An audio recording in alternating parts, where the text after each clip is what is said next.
अखिलेश भी आना चाहते थे, मुलायम जी भी आना चाहते थे, मायावती भी जी आना चाहती थी, इंदिरा गांधी भी आना, कोई नहीं आएगा। ठीक है, हर हर मोदी, घर घर मोदी।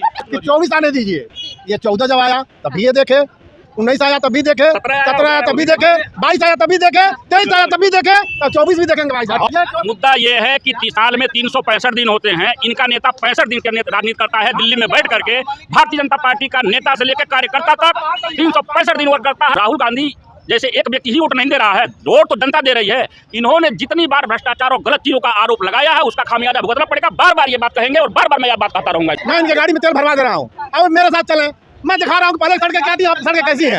1000 किलोमीटर राहुल गांधी ने पैदल चला। उत्तर प्रदेश में उन्होंने कहाँ चला? उत्तर प्रदेश बिहार लोकसभा में सरकार बनाने का रास्ता उत्तर प्रदेश से ही जाता है। 80 सीटें जाती है उत्तर प्रदेश के गोरखपुर जिला, संत कबीर नगर जिला। इसका मतलब अपने सरकार को ये विफल मान रहे हैं, आज भी मान रहे हैं, और इसका वजह है आपके सरकार को विफल मान रहे हैं। राहुल गांधी पंडित जवाहरलाल नेहरू, इंदिरा गांधी जो किया वही रहेगा, अब झाड़ू लगना है, ये तय है। दोस्तों मैं रूबी और यहाँ पे मैं गोरखपुर की इंदिरा बाल विहार पे मौजूद हूँ। आप देख रहे हैं कि जो यहाँ पे चुनाव का रुझान है वो बीजेपी लगभग हर राज्यों में जीत गई है। जहाँ 5 राज्यों में चुनाव होने वाली है, तो यहाँ पे कुछ दिग्गज नेता है, यहाँ पे लोग बैठे थे चौपाल, चाय की चौपाल पे कहते हैं, तो इनसे बात करते हैं और जानने की कोशिश करते हैं। क्या कहेंगे सर, बीजेपी जीत रही है? बीजेपी को जीतना ही था, बीजेपी जीती रही है। मोदी जी के नाम पे तो वोट पड़ा है, मोदी जी ने डायरेक्ट योजनाओं का लाभ जनता को दी है, मोदी जी को जीतना ही है। लेकिन काफी आक्रोश देखने को मिल रहा था युवाओं में बेरोजगारी पे, इस पे क्या कहेंगे? देखिए, ये आक्रोश हमेशा रहेगा, उसी में सेटलमेंट सॉर्ट आउट होता रहता है। ये सरकारें हैं, सबके मन की बातें नहीं कर सकते हैं, लेकिन बीजेपी का योजना, बीजेपी का कार्यशैली, जनता तक योजनाओं का लाभ मिल रहा है। गरीब, मजलूम, मजदूर लोग, किसान लोग, गांव के लोग 100% वोट की हैं, महिलाएं इसका लाभ लिए, महिलाएं इसका वोट दे रही हैं। क्या कहेंगे सर, बीजेपी बहुमत से सरकार बना रही है? पहले तो वहाँ की जनता को आभार प्रकट करता हूँ कि उन्होंने जो है मोदी जी को लाइक करके ही वोट दिया जो है। और मोदी जी ने ये बोले थे कि ये जो है देश जो हमारा जातिवाद में बट रहा है, तो मैं केवल 4 जाति ही जानता हूँ। एक जो है नवयुवक और एक जो है महिला। मोदी जी ने तो ये भी बोला था कि एक ही जात है, वो है गरीबों की जात। जब जातिगत जनगणना पे विवाद हुआ था तो वो बोले, तो फिर 4 जात कैसे बोल दिए? 4 जात बोल दिए, गरीब और किसान ये भी बोले थे जो है। तो ये सारे अपना जो भी नहीं, तो ये मुझे नहीं समझ में आ रहा, जब एक ही जात है तो फिर वो 4 जात, गरीब, किसान, युवा, ये क्यों बोले? वो इसलिए बोले कि मुख्य जो होता है जातिवाद नहीं होता है, ये जो गरीब है किसान। खैर ये बताइए, चुनाव पे क्या कहेंगे आप? चुनाव में मोदी जी का जो भी था, उनका जो भी लागू करना था उन्होंने लागू किया। महिलाओं को जो है आरक्षण दिया, हर चीज़ जो है गरीबों के लिए जो डायरेक्ट खाते में पैसा भेजे और मुफ्त में राशन दिए। तो गरीब लोग तो यही चाहेंगे कि जो हमको हर चीज़ कर रहा है उसी को मुझे वोट देना। क्या कहेंगे सर, ये जो 5 राज्यों में चुनाव हुआ है वहाँ पे बीजेपी जीत रही है, तो इस पे? देखिए, ये जीत नहीं, ये तो मोदी का जो है सरकारी तंत्र की जीत है। अच्छा। ये जनता का जनादेश नहीं है, ये मोदी जी का जो है सरकारी तंत्र है, उसकी वजह से जीत है। ऐसा क्यों सर? आप ये देख लीजिए, जो स्थिति छत्तीसगढ़ में थी, जीरो से जमीन से लेके भूपेश बघेल ने पूरा काम किया। चाहे किसानों की बात हो, चाहे महिलाओं की बात हो, चाहे युवाओं की बात हो, हर स्तर से भूपेश बघेल जी ने काम किया। लेकिन आज रिजल्ट देखिए क्या है। ये सारा रिजल्ट जो है सरकारी तंत्र का खेल। क्या कहेंगे सर, कांग्रेस बहुमत से सरकार बना रही है, बीजेपी बना रही है, कांग्रेस कह रही थी बनाएंगे? नहीं, कांग्रेस कह रही थी, लेकिन अभी आपने कहा कि ईवीएम कब्जा कर लिए हैं लोग, जो चाह रहे हैं वही हो रहा है। अच्छा, ईवीएम का कब्जा कर लिए हैं? कि उसको हटा देना चाहिए। क्या कहेंगे सर, ये बोल रहे हैं ईवीएम ही कब्जा कर लिया है? देखिए, ईवीएम पे अपना टिकरा फोड़ रहे हैं। जी बताइए। जब सरकारी तंत्र जब हावी हो गया है, तो वैसे थोड़े पकड़ लेगा, किसी जनता को हाथ पकड़ करके ले आ देगा। ईवीएम है क्या, हम लोगों को मालूम है अपने सूत्रों से। अब हम लोग विश्वसनीय सूत्र क्या है अभी थोड़ा हम लोग पता कर रहे हैं। हैदराबाद में नहीं हुई ईवीएम है, ईवीएम है हैदराबाद नहीं हुई, तो उससे नहीं हुई। क्या हैदराबाद में नहीं हुई थी, उन्होंने वो मान लिया है, लेकिन मोदी जी के नाम पे मोदी जी को जब जब व्यक्तिगत रूप से टिप्पणी की जाएगी, जनता उसका जवाब वोट के रूप में दे रही है। भारतीय जनता पार्टी की सरकार बनेगी और ऐसे ही लोग टिप्पणी करते रहे। भगवान उन लोगों की दशा मनोदिशा इसे बनाई रहे कि मोदी जी पर जब तक व्यक्तिगत टिप्पणी करेंगे उनकी हानि होगी। बीजेपी की सरकार जहां भी पार्टी लड़ेगी, मोदी जी के नाम पर वोट मिलेगा। मोदी जी की टिप्पणी करना जनता पर भारी पड़ रहा है उन लोगों के लिए। अच्छा, नाती बन के बहुत दिन तक पब्लिक से नाना की उपलब्धि को अगर गिना के लेना चाहते हैं, वो आप यही इशारा किसकी तरफ कर रहे हैं? मैं नहीं बता सकता। हाँ। नाना की उपलब्धि को, नानी की उपलब्धि को अगर नाती अगर अपनी उपलब्धि बताए तो वो उपलब्धि नहीं रह जाएगी। अगले को अवसर देंगे तभी तो अपनी उपलब्धि दिखाएगा। बिना अवसर दिए आप उपलब्धि देख लेंगे? ये बताइए, अगर वो नाना की उपलब्धि दिखाए तो उनके नाना वो किए थे। आज आप खुली हवा में सांस ले रहे हैं, ये पंडित जवाहरलाल नेहरू की देन है। अगर आप यहाँ खुली हवा में सांस ले रहे हैं, इलेक्ट्रॉनिक व्यवस्थाएं जो देख रहे हैं, कंप्यूटर का युग आ गया, मोबाइल आपके हाथ में, यह सब जो है उनके पिताजी की देन है। आपने इस बात को सही कहा कि वो उस समय शासन उनका था जो अच्छा भ्रष्टाचार का जो शासन चलाया उसको सहना पड़ा, लोगों ने सहा। लेकिन आज खुली हवा में सांस ले रहे हैं, अपना काम कर रहे हैं, योजनाओं का लाभ दे रहे हैं, तो उसका लाभ मिल रहा है। और विरासत में राजनीति नहीं होनी चाहिए। विरासत की राजनीति लेकर कब तक ढोएंगे? विरासत में राजनीति नहीं मिल। क्या कहेंगे सर विरासत? आप ये देख लिए विरासत वो कहाँ की है। भारत जोड़ो यात्रा के माध्यम से उन्होंने डोर टू डोर जमीन पे जाके एक एक व्यक्तियों से मिले और सबके सुख दुख में शामिल होते हैं। ऐसे नौजवान नेता कौन है इस देश में उनसे बढ़िया? अगर उनको अवसर मिलेगा तभी तो। कि छत्तीसगढ़ में अगर यही बात थी तो मौका तो छत्तीसगढ़ में भी था ना, राजस्थान में भी मौका मिला था, तो फिर वो उपलब्धि को बदला जा सकता था। लीडर आप ही हैं, कोई नाती ही अगर लीडर है तो वो उपलब्धि को बदल सकता था अपनी। क्यों सर, क्यों नहीं बदले ये उपलब्धि को?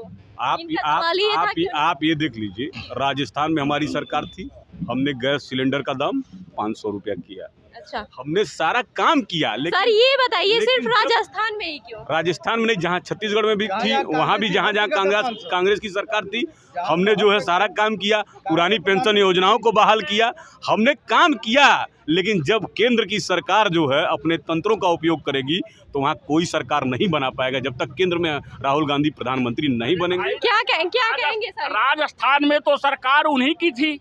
हाँ। अब वो किसको बोल रहे हैं वो नहीं समझ में आ रहा है। तंत्र उन्हीं का था, शासन उन्हीं का था, सरकार उन्हीं की थी। उन्होंने चलाया होगा योजना मुंह से कागज में, लेकिन सबसे ज्यादा भ्रष्टाचार छत्तीसगढ़ और राजस्थान में दिए, तभी तो ये लाभ उनको ये मिला है सजा। जनता ने सजा जो दिया है, जनता पर ठिकड़ा फोड़ रहे हैं, ईवीएम पर ठिकड़ा फोड़ रहे हैं। ये मानने वाली बात नहीं है। ये विरासत की राजनीति को भुनाना चाहते हैं। उन्होंने कहा है कि पैदल चला है door to door Uttar Pradesh. क्या कहेंगे सर, ये कह रहे हैं कि ईवीएम पे ठिकरा फोड़ रहे हैं? नहीं, आप ये देखिए, मैंने कहा कि सरकारी तंत्र केंद्र में जो बैठेगा उसके हिसाब से सारी व्यवस्था, सीबीआई, ईडी, इसके डर से जो है व्यवस्थाएं बदलती हैं और वह डर पैदा करके जो है यह सरकार जो है क्या डर करके ये सीबीआई और ईडी का जांच करा के उन नेताओं की जांच हो रही है, न कि जनता की जांच हो रही है। इनको समझना चाहिए, जनता तो फ्री होती है, वो मतदान है, अपने मत के हिसाब से वो दान करे, कोई कहीं कहने नहीं जाएगा। तो फिर इनके ये क्यों नहीं जीते वहाँ से? क्यों सर, क्या कहेंगे इस पे? देखिए, जब इतने बड़े नेता को आप तब परेशान कर सकते हैं तो जनता तो ऐसे ही डर जाएगी। राहुल गांधी जैसे इतने बड़े नेता, इनका ये कहना है कि एक व्यक्ति कह रहे हैं कि राहुल गांधी जैसे नेता को परेशान कर रहे हैं। राहुल गांधी जैसे एक व्यक्ति ही वोट नहीं दे रहा है, वोट तो जनता दे रही है। इन्होंने जितनी बार भ्रष्टाचार और गलत चीजों का आरोप लगाया है उसका खामियाजा भुगतना पड़ेगा। बार बार ये बात कहेंगे और बार बार मैं यह बात कहता रहूंगा इनको। अच्छा मैम, एग्जिट पोल में कहीं भी छत्तीसगढ़ को किसी भी एग्जिट पोल ने बताया था कि भारतीय जनता पार्टी उसमें जीतेगी? नहीं बताया। ऐसा तो नहीं दिख रहा। हाँ, ऐसा तो बहुत कम दिख रहा, नहीं दिखा। पब्लिक ये सब कुछ क्यों नहीं मानते हैं कि जनता जनार्दन है और जनता जनार्दन जो सोचती है वही करती है। ये उसी का रिजल्ट है। आप बेसिक रूट से, मैं इन भाइयों से भी बात करता था, मैं जाता हूँ सभी जगह, हमको थोड़ा मूव करना पड़ता है ज़्यादा, तो आम पब्लिक के बीच में बैठेंगे, आप ऊपर से बैठ के केवल इंदिरा बाल विहार की राजनीति हम बैठ के करेंगे तो ऐसे थोड़े संभव है कि भाई यहाँ से हम प्रेडिक्ट कर लेंगे कि भाई भारत में विजय होने वाला है। ऐसा नहीं होता है। और आप ये मान के बैठ जाइए, कोई भी शासक या कोई भी नेता ये मान के बैठ जाए कि मैं यात्रा कर लिया, भारत जुड़ गया। भारत क्या कहेंगे ये लोग इन लोगों का क्षणिक खुशी है, मना लेने दो। अच्छा, इन लोगों का क्षणिक खुशी है, ऐसा खुशी है। 2024 में इन लोगों का एकदम हम लोग सफाया करा देंगे। इतना झूठ है बोलते हैं ये लोग कि गोरखपुर में कहे मेट्रो ट्रेन चला देंगे। 10 साल हो गया, उसका एक पाया नहीं गड़ा है। फिल्म सिटी बनाने की बात। अरे सर, मैप तो पास हो गया है ना? कहीं नहीं। क्यों नहीं? 16 बार पास हुआ है। और कागज में हो सकता है, कहीं कागज में। अच्छा सर, विकास तो हो रहा है ना? केवल दिखावा में है। अच्छा, इंदिरा बाल मिला, कितने युवाओं को रोजगार मिला, कितने युवाओं को रोजगार मिला। आप अभी जो कांस्टेबल की भर्ती हुई है उत्तर प्रदेश में 1,68,000 भर्तियां हुई हैं। अब इनको पता नहीं केवल पुलिस विभाग में। आप ये बताइए, सारे हमारे मंत्री जी कहते हैं पूरा प्रदेश गड्ढा मुक्त होगा, केवल शहर का गड्ढा मुक्त यहाँ ही है। आप ये देख लीजिए, ये कहते हैं पूरा प्रदेश जो है गड्ढा मुक्त है। आप शहर में घूम लीजिए, देखिए कितनी सड़कें जो है टूटी हुई हैं। सर, लेकिन विकास तो हो रहा है। इनको कह दीजिए मैं इनके गाड़ी में तेल भरवा दे रहा हूँ और मेरे साथ चलें, मैं दिखा रहा हूँ कि पहले सड़कें क्या थी, अब सड़कें कैसी हैं। मुद्दा ये है कि 30 साल में 365 दिन होते हैं। इनका नेता 65 दिन के राजनीति करता है, दिल्ली में बैठ करके। भारतीय जनता पार्टी का नेता से लेकर कार्यकर्ता तक 365 दिन वर्क करता है अपने योजना पे। क्या कहेंगे? ये कह रहे हैं कि आपके नेता सिर्फ 365 दिन में से 65 दिन काम करते हैं। आप ये देख लीजिए, हमारे नेता जमीन पे डोर टू डोर भारत जोड़ो यात्रा के माध्यम से उन्होंने आप ये बताइए, भारत जोड़ो यात्रा के माध्यम से उन्होंने जनता के बीच एक भी नेता 10 किलोमीटर चल के दिखा दे, उस दिन हम लोग कांग्रेस से इस्तीफा दे देंगे, भाजपा में शामिल हो जाएंगे। राहुल गांधी भैया, कांग्रेस से इस्तीफा देने वाले सारे नेता तैयार हैं और इस्तीफा देते जा रहे हैं। पार्टी खत्म होती जा रही है। इन्होंने कहा कि 4,000। देखिए, कांग्रेस के नेता इस्तीफा क्यों देंगे? कांग्रेस हमारे दिल में है। भ्रष्टाचारी भाजपा में आ गया तो गंगा जल से पवित्र हो जाता है। 2024 में किया है। सारे भाजपाइयों का उत्तर प्रदेश में हम लोग जमानत जब्त करा रहे हैं। एक बात इन्होंने चिल्ला रहा है कि 4,000 किलोमीटर राहुल गांधी ने पैदल चला। उत्तर प्रदेश में उन्होंने कहाँ चला? उत्तर प्रदेश बिहार लोकसभा के में सरकार बनाने का रास्ता उत्तर प्रदेश से ही जाता है।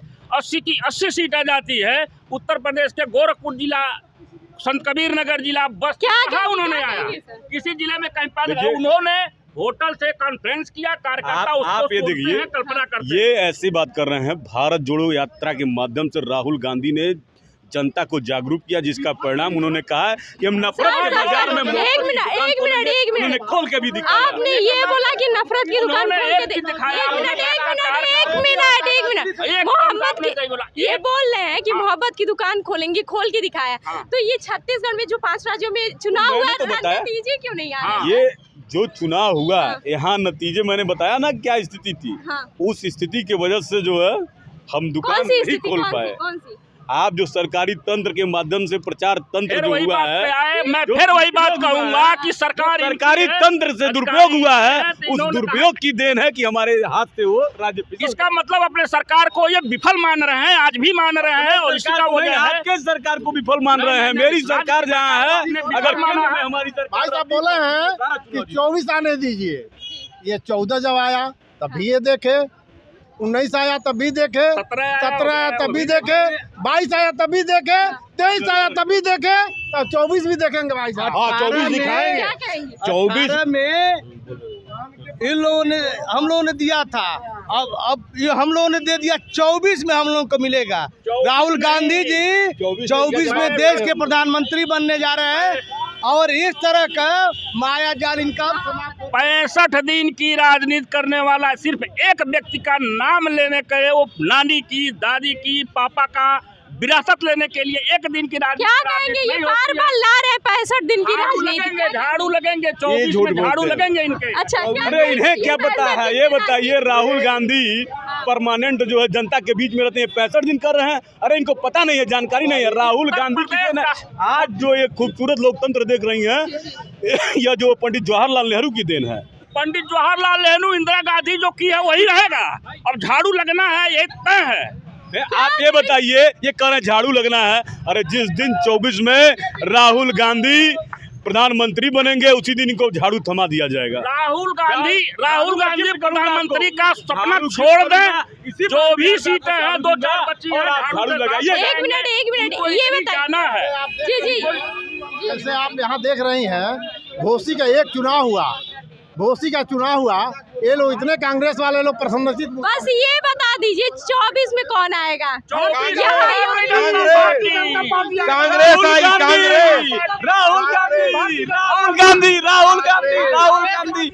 अखिलेश भी आना चाहते थे, मुलायम जी भी आना चाहते थे, मायावती भी जी आने चाहती थी, इंदिरा गांधी भी आने, कोई नहीं आएगा। ठीक है, हर हर मोदी, घर घर मोदी।